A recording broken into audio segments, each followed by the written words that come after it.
Igreja do Senhor Jesus Cristo, paz seja com você.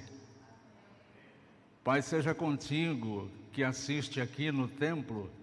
Paz seja contigo que nos acompanha em todos os lugares por este canal maravilhoso que é a internet. Quero compartilhar com vocês a leitura do Santíssimo Evangelho do Senhor Jesus Cristo, segundo o apóstolo João, capítulo 20, capítulo 12, versículos 20 a 23, a 33. O Evangelho segundo João, capítulo 12, versículos 20 a 33. Eu gostaria que, em respeito ao Evangelho, nós acompanhássemos esta leitura em pé. Ora, entre os que subiram para adorar durante a festa, havia alguns gregos. Estes, pois, se dirigiram a Filipe, que era de Betsaida, da Galiléia, e lhe rogaram: Senhor, queremos ver Jesus. Filipe foi dizê-lo a André, e André e Filipe o comunicaram a Jesus. Respondeu-lhe Jesus: é chegada a hora de ser glorificado o Filho do Homem. Em verdade vos digo, se o grão de trigo caindo na terra não morrer, fica ele só, mas, se morrer, produz muito fruto. Quem ama a sua vida, perde-a, mas aquele que odeia a sua vida neste mundo, preservá-la-á para a vida eterna. Se alguém me serve, siga-me, e onde eu estou, ali estará também o meu servo. E se alguém me servir, o Pai o honrará. Agora está angustiada a minha alma, e que direi eu? Pai, salva-me desta hora? Mas precisamente com este propósito vim para esta hora. Pai, glorifica o teu nome. Então veio uma voz do céu: eu já o glorifiquei, e ainda o glorificarei. A multidão, pois, que estava ali, tendo ouvido a voz, dizia ter havido um trovão. Outros diziam: foi um anjo que lhe falou. Então explicou Jesus: não foi por mim que veio esta voz, e sim por vossa causa. Chegou o momento de ser julgado este mundo, e agora seu príncipe será expulso. E eu, quando for levantado da terra, atrairei todos a mim mesmo. Isto dizia, significando de que gênero de morte estava para morrer. Que Deus nos abençoe. O título da minha mensagem é: nem trovão, nem anjo. Ou nem anjo e nem trovão. Eu quero começar a minha reflexão lembrando dos estragos que causam os ruídos de comunicação. O ruído de comunicação são aquelas coisas que interferem entre a mensagem emitida pelo emissor e a mensagem que é recebida pelo receptor. Para haver comunicação, é necessário que haja o receptor, o mensageiro, né, e a mensagem em si, quem envia a mensagem, quem recebe a mensagem e a mensagem em si. Quando alguma coisa atrapalha este percurso da mensagem sair do emissor até chegar ao receptor, nós damos o nome a isto de ruídos na comunicação. E os ruídos de comunicação, eles podem acontecer por diversos motivos. Veja, quando você está falando ao telefone, por exemplo, tem crianças em volta fazendo algazarra, ou muita gente conversando, ou o som ambiente está muito alto. Geralmente nós procuramos um lugar livre desses ruídos para podermos conversar melhor ao telefone. Assim também, quando nós estamos conversando frente a frente com uma pessoa, nós temos que tomar cuidado com a nossa comunicação também. ruído de comunicação neste caso seria interromper a pessoa que fala antes que ela conclua aquilo que ela está dizendo. Então, por exemplo, nós temos essa mania, né? A gente começa a falar alguma coisa, o outro acha que sabe o que a gente vai falar e já interrompe a gente para emitir a contra-opinião. Então a gente começa a falar, o outro interrompe. Ah, tá, mas não é nada disso, tal. A gente fica, mas não era isso que eu ia falar. Mas a pessoa concluiu que seria aquilo. E o que ela usou para concluir que o outro iria dizer aquilo? A sua história de vida, a sua percepção de vida, os seus sentimentos e as suas emoções naquele momento. Uma determinada frase dita pela outra pessoa despertou essa caixa de coisas no coração e fez com que o ouvinte fosse para longe, viajasse para longe e concluísse longe do que está sendo conversado uma mensagem que não era aquela que queria ser transmitida. Isso também é ruído de comunicação. Lá no meu trabalho, eu tinha muito esse problema. Então eu sempre dizia para as pessoas: aquilo que você não ouviu eu dizer, eu não falei. Porque as pessoas tinham muito esse costume, né? Ah, o chefe falou que isso, que aquilo. Aí as pessoas vinham me perguntar: é para fazer assim, assim? Eu falei: não comentei nada disso. Ah, mas alguém disse que você falou. Eu falei: então, meu nome não é alguém. Então, se você não ouviu eu dizer, eu não falei. Então, nós temos que tomar muito cuidado nesse processo de ruído de comunicação. O trecho do Evangelho que nós acabamos de ler nesse momento nos traz esse tipo de confusão. Apresenta para a gente esse tipo de confusão. Note que esse trecho do Evangelho traz uma gama gigantesca de ensinamentos e informações, mas eu quero me fixar nesta questão da percepção das mensagens, para que nós entendamos como que isso tem a ver no nosso relacionamento com Deus. Veja, o texto começa falando que havia ali alguns gregos, e esses gregos subiram para adorar. Então esses gregos não eram somente gregos, mas eram gregos convertidos. Eram gregos convertidos, que chegaram onde Jesus estava e disseram aos discípulos de Jesus: nós queremos ver Jesus, nós queremos conhecer Jesus. E talvez foram falar com os discípulos de Jesus que tinham nome grego, e daí afinidade, né? Pensavam que poderiam ter mais acesso por conta de serem da mesma cultura, da mesma origem, e de fato foram avisar Jesus: tem uns gregos aí que querem te ver, querem te conhecer. Neste momento, Jesus diz que então ele seria glorificado naquele momento. Bom, seria glorificado por quem? Pelos gregos que foram conhecer Jesus? Não, os gregos estavam ali para conhecer Jesus, não para glorificar Jesus.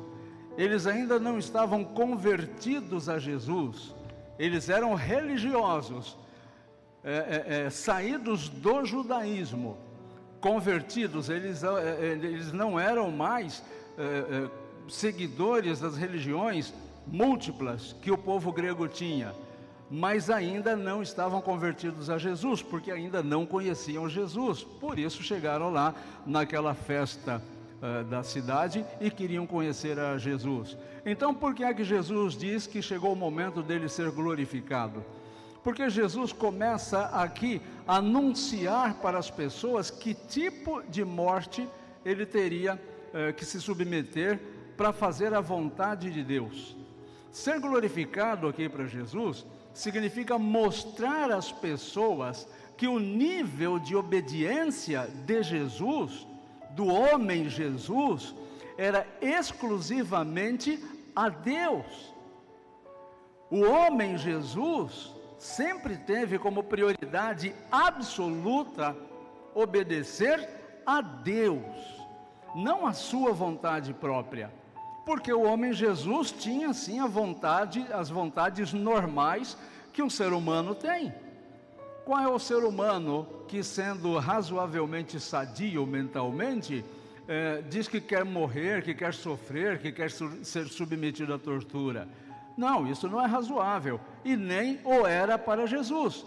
Então, quantas vezes Jesus foi questionado, e o próprio Jesus submeteu isso a Deus, naquela oração que ele pedia para o Pai: se for possível, passe este cálice de mim, sem que eu tenha que dele beber. E a resposta de Deus para Jesus foi o silêncio. Ou seja, era como se Deus estivesse dizendo: Jesus, obedecer ou não, se submeter ou não a este momento de sofrimento, este momento intenso da tua vida, é uma decisão tua. Você decide. Aqui, mais uma vez, Jesus diz isso não só para os gregos que estiveram aqui, mas para todas as pessoas que estavam lá. Provavelmente esses gregos queriam ver em Jesus um líder filosófico, um líder do pensamento humano, como tantos outros que tinham lá. E percebendo que ele estava em rota de colisão com as autoridades daquela época, queriam poupar Jesus deste sofrimento. Veja que Pedro foi repreendido há algum tempo, quando também tentou poupar Jesus do sofrimento. Senhor, para de ficar falando que estas coisas vão acontecer com o Senhor, jamais nós permitiremos isso. Esse discurso não está caindo bem no ouvido das pessoas, né? O Pedro entendia neste momento que as pessoas esperavam um Messias general que chegasse e acabasse com a dominação do Império Romano. E Jesus repreende Pedro: Pedro, você não está pensando nas coisas de Deus, você está pensando somente na perspectiva humana. E Jesus é tão contundente na sua resposta que chama Pedro de Satanás. Veja, não chama Pedro de diabo. Satanás significa adversário. Jesus mostra então para Pedro que quando nós estamos pensando na perspectiva humana, na horizontalidade humana somente, sem considerar a prioridade de Deus, nós assumimos uma postura de adversários de Deus. Bem antes, no começo do ministério de Jesus, o próprio diabo também tentou dissuadir Jesus do seu ministério. Jesus, quando ele estava lá, 40 dias jejuando e teve fome, o diabo pessoalmente disse para Jesus: você é Jesus, você não precisa passar fome, não tem comida aqui, transforma essas pedras em pães e se alimente. Então, mais uma vez, tentando evocar em Jesus, ou de Jesus, a solução dos problemas na perspectiva humana. E Jesus repreende: nem só de pão viverá o homem, mas de toda a palavra que sai da boca de Deus. Em outras ocasiões, repreendeu o diabo, naquele episódio, quando ele usou outras colocações para Jesus, para que Jesus olhasse para as suas necessidades humanas. Jesus o repreende e o diabo o abandona então. Aqui nesse momento, neste trecho do Evangelho, isso acontece mais uma vez. E Jesus então diz o seguinte para aquelas pessoas: escuta, a minha alma está angustiada com tudo isso que eu estou percebendo que vai acontecer comigo. A minha alma está aflita. Eu sei perfeitamente o que vai acontecer comigo e que tipo de morte eu terei. Aqui nós temos uma demonstração da onisciência de Jesus. Jesus sabia perfeitamente o que iria acontecer com ele e que tipo de morte deveria acontecer, que seria a crucificação. Então Jesus diz: a minha alma está angustiada, mas eu vou pautar a minha vida na perspectiva dos meus sentimentos? Foi para isso que eu vim. Eu vim para sofrer, eu vim para ter problemas, eu vim para ser torturado, eu vim para ser assassinado e depois então eu ser ressuscitado. E eu vim para fazer isso por vocês. Então é isto que eu vou fazer. A minha glorificação está exatamente aqui, em cumprir a vontade de Deus, e não a minha vontade e nem a vontade de vocês, que querem fazer de mim um líder filosófico, que querem fazer de mim um líder político, que querem fazer de mim um líder do mesmo tamanho que qualquer outro líder humano. Quando Jesus dá este testemunho da sua dependência de Deus, da sua submissão absoluta a Deus, quando Jesus dá esse testemunho de que a única coisa que realmente importa na sua vida é a vontade de Deus para ele, acontece um estrondo de uma voz. Uma voz física se faz ali ouvir. Muito bem, lá vem outro ruído de comunicação. Quando as pessoas ouvem aquele som, alguns dizem: isso foi um trovão. Outros diziam: eu acho que foi um anjo que falou com ele. E vem Jesus novamente situar a condição humana. Este som que vocês ouviram não foi por causa de mim. Eu não preciso da voz física de Deus para saber qual é a vontade de Deus. Este som que vocês ouviram foi por causa de vocês. Vocês precisam ou precisavam desta manifestação, não eu. Então veja, Jesus conserta o ruído de comunicação e situa novamente o ser humano. Vocês têm que fazer na vida de vocês a vontade de Deus. Pois bem, meus queridos, nós fazemos isso ainda hoje e nós fazemos isso o tempo todo. Nós conseguimos viver assim o tempo todo, colocando ruídos e mais ruídos na nossa comunicação com Deus, distorcendo tudo, trazendo numa perspectiva as coisas para a limitação das condições humanas, os trovões. Então nós queremos encontrar uma explicação científica, filosófica para todas as coisas espirituais, para todas as manifestações de Deus. Isso mostra que quem assim pensa, procura, se esforça por entender Deus apenas com o cérebro. Não se entende Deus com o cérebro. Quantas pessoas, inclusive ateus, o próprio termo ateu já é complicado, porque você só pode duvidar do que existe. Esse é um princípio filosófico. Ninguém pode duvidar do que não existe. Então quando se diz eu não creio em Deus, óbvio, você só pode crer, você só pode não crer em um Deus que existe. Se ele não existe, você vai descrer do quê?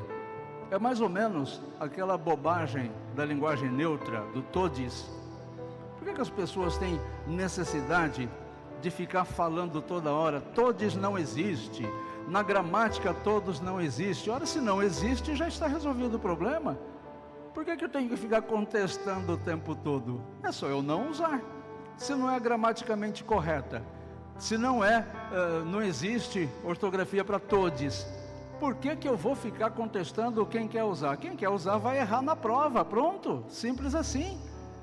Não depende do fato de eu ficar contestando, mas parece que nós precisamos entender com o cérebro as coisas. Se acontece um milagre, as pessoas vão rapidamente querer explicar o milagre. Se acontece uma bênção de Deus, vão rapidamente querer explicar que aquela bênção de Deus não era bem bênção de Deus, isso aí estava para acontecer. Ora, eu tenho visto e eu tenho certeza que ontem aqui no trabalho da Torre de Oração e do Ministério de Mulheres, vários testemunhos, né, Sônia, foram contados de milagres recebidos pelos irmãos e pelas irmãs, por essas mulheres que oram. Tem uma amiga minha que era minha ovelha em São Paulo, que há muitos anos está em Portugal. O filho dela foi diagnosticado com câncer. Eu mandei para a Sônia, coloca na Torre de Oração, um câncer agressivo, foi o diagnóstico, agressivo. A Sônia até me lembrou e me mandou a primeira mensagem da mãe, dizendo que havia sido diagnosticado um câncer muito agressivo. E essa semana eu mandei outra mensagem para a Sônia. Olha, o rapaz fez mais um exame, já estava marcando cirurgia. O rapaz fez mais um exame antes da cirurgia e o médico falou que o câncer não é agressivo e sequer vai precisar fazer quimioterapia. E agora ele só vai acompanhar isso daí, vai fazer exames a cada 15 dias, um outro exame de um período maior, para tomar o cuidado de acompanhar, mas ele não vai nem ficar internado mais, já está voltando para casa. Aí eu mandei a segunda mensagem para a Sônia. Foi um grande milagre. Eu, particularmente, na minha saúde, eu já passei por 2 ou 3 milagres desse. A minha esposa Rita presenciou. Ela presenciou. Deus não é candidato a nada, então Deus não precisa ficar fazendo propaganda das coisas que acontecem. Mas nós precisamos submeter a nossa espiritualidade à ação espiritual e sobrenatural de Deus. Por que precisamos explicar tudo? Por que colocar ruídos de comunicação? Qual outro tipo de ruído de comunicação nós colocamos na nossa espiritualidade? Perceba, quando as coisas não acontecem como nós gostaríamos que acontecesse. Não sei se foi sexta-feira, estava conversando com a Jéssica. A Jéssica passou por uma situação traumática, né? Há uns 2 meses. E estávamos conversando sobre isso. Quando as coisas estão bem, é difícil exercitar a fé. Nós exercitamos a fé quando as coisas não vão bem.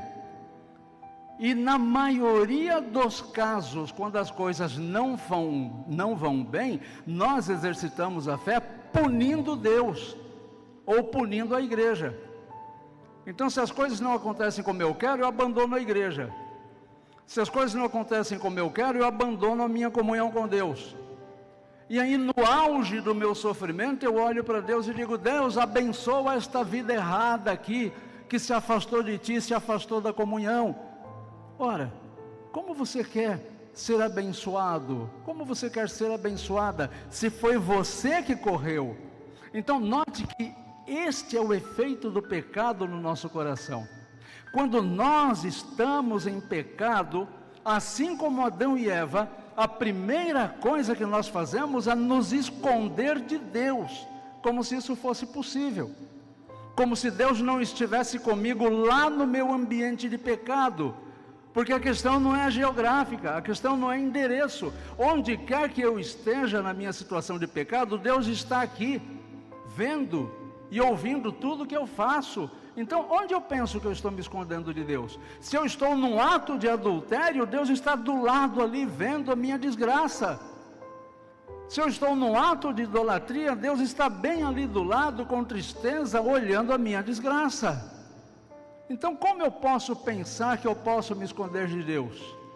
Então, se eu tenho um atrito, se eu tenho uma desavença, eu pulo a igreja. Vou me afastar da igreja. Vou me afastar da comunhão.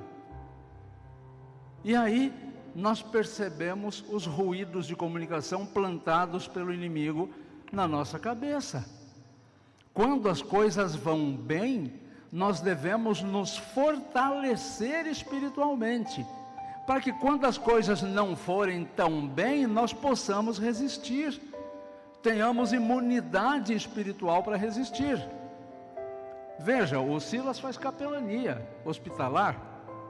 Imagine se o Silas fizer um exame, o médico falar assim: Silas, você está com a imunidade absolutamente baixa. Ele vai fazer capelania?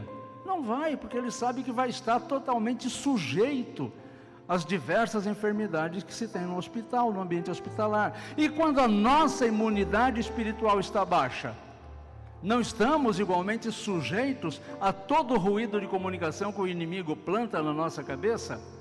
E plantando na nossa cabeça, não teremos um comportamento de se esconder de Deus, de pensar que o problema da minha espiritualidade é geográfico, então eu saio daqui e vou para outro canto cultuar, como se o meu problema no outro canto fosse resolvido. Quando eu vejo alguém saindo da igreja para ir para outro canto, eu fico assim pensando: poxa, que bom, né? A pessoa não vai encontrar lá os problemas que encontrou aqui. Isso é um ruído de comunicação, porque ela levou os problemas no coração dela. Ela levou o problema, então onde quer que ela esteja, ela vai ver problema. É igual o cachorrinho que corre atrás do rabo.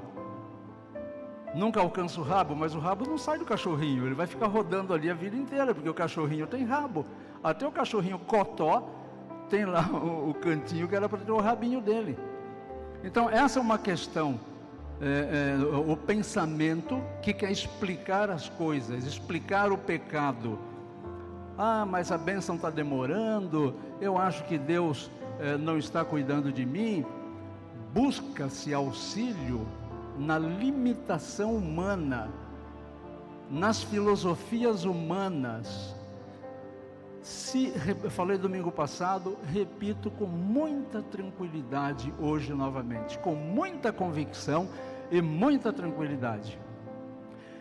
Se a sociedade, se o mundo soubesse para onde está caminhando e se tivesse a solução, o mundo não estaria como está. A cada dia que amanhece acontecem 2 fenômenos extraordinários. O mais importante, as misericórdias do Senhor se renovam. A outra, o mundo prova mais uma vez que está errado. Mais uma vez que está errado. Pois bem, segundo ruído de comunicação que nós adotamos, que as pessoas falaram aqui, inicialmente falaram assim, é um trovão esse som, mas outras pessoas achavam que tinham caminhado um pouco mais e disseram, um anjo conversou com ele. Ora, anjo estaria no meio do caminho, né? Anjo não é nem humano, nem é Deus. Um anjo estaria mais ou menos no meio do caminho. Você já viu como nós temos essa tendência de buscar o que está no meio do caminho?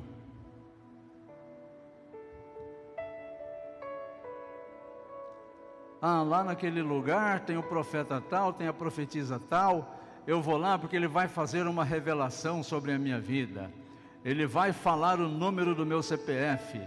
Pois bem, ele fala o número do meu CPF, o que eu faço com isso depois? Vou fazer uma promessa para tal santo, porque isso vai... Um anjo está no meio do caminho. Por que não busca Deus? Então, se de um lado tem a ciência, isso foi um trovão. Do outro lado está uma espiritualidade equivocada, foi um anjo que falou com ele. E aí Jesus vem resolver essa questão de comunicação. Jesus disse, este som não foi por causa de mim. Eu não preciso deste som para conversar com Deus, isto foi por causa de vocês.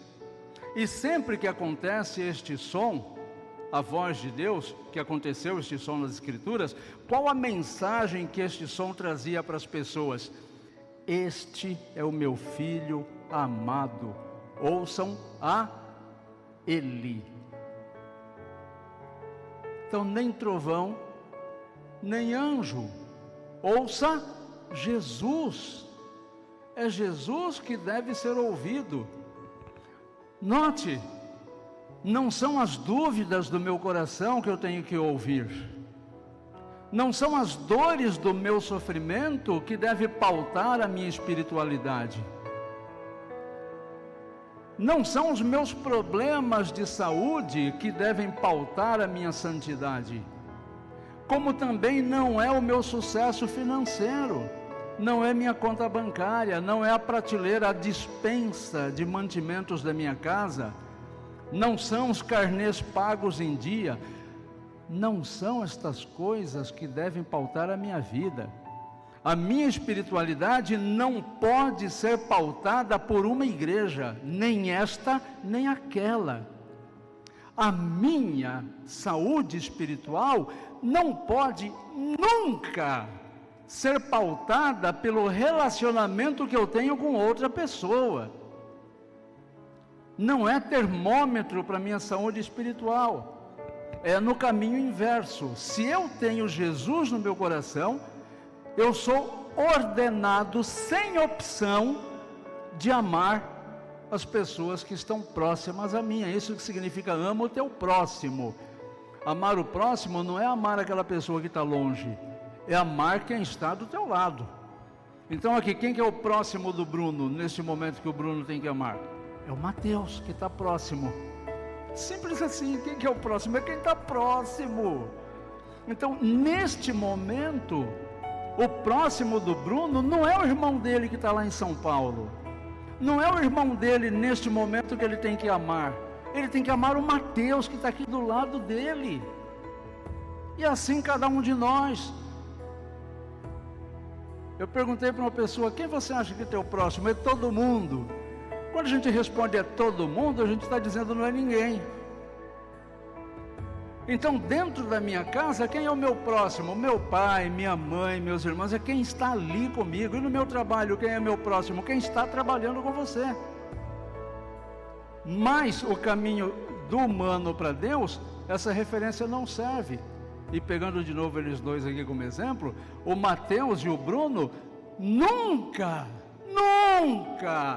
poderão usar como desculpa o relacionamento deles como parâmetro para o relacionamento com Deus. Percebem isso? Então não adianta eu colocar o anjo no meio do caminho. Não adianta eu colocar o pastor figurão no meio do caminho. O pastor figurão disse. A gente cai lá no primeiro problema. Foi um trovão, é querer explicar com o cérebro as coisas. Quem não falta nenhum culto de domingo, ouve mais ou menos 54 sermões. E como é que está a nossa vida no ano seguinte? Depois de termos ouvido 54 mensagens, está melhor no ano seguinte? Vamos ser sinceros, está melhor no ano seguinte?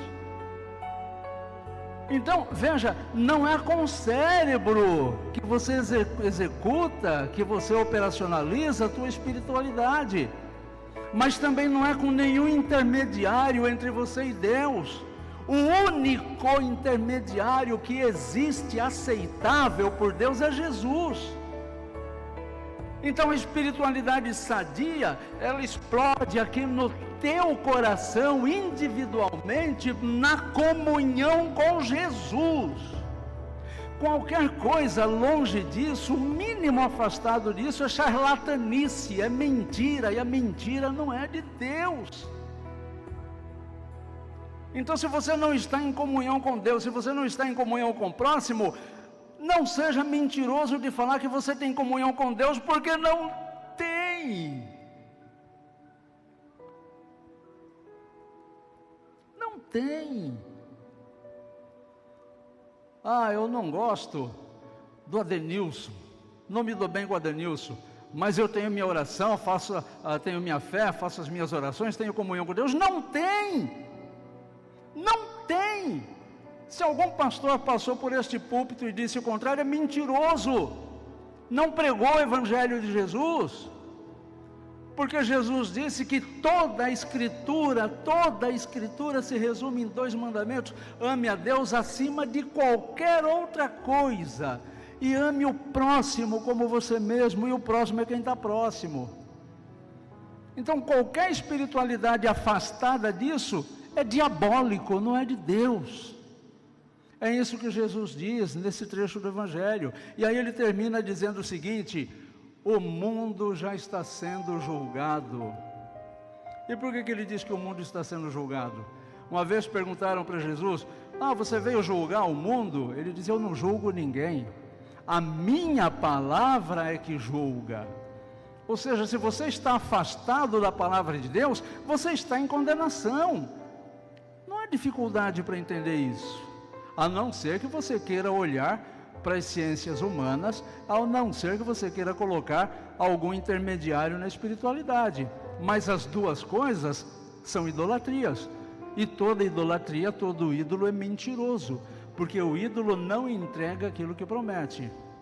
Então, meus irmãos, o meu apelo hoje para vocês aqui é que nós tenhamos uma espiritualidade sadia, uma espiritualidade robusta, que nós ouçamos a voz de Deus somente em Jesus Cristo.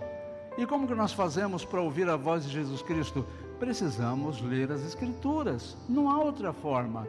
Não há revelação, não há profecia, não há adivinhação, não há um anjo que vai aparecer, nenhum espírito vai voltar à terra para te falar alguma coisa, nada disso.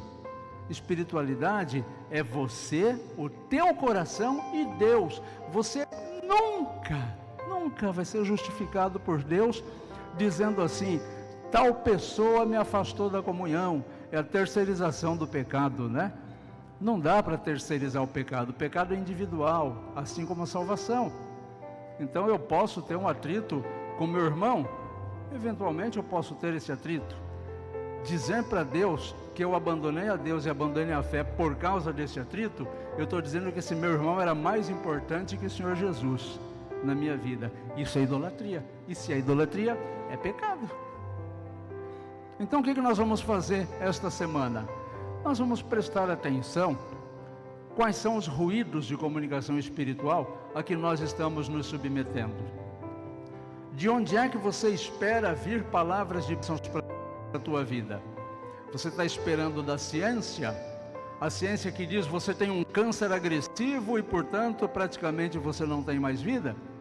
Você vai esperar de um ser intermediário, um anjo, um pastor, um profeta, um curandeiro, uma benzedeira?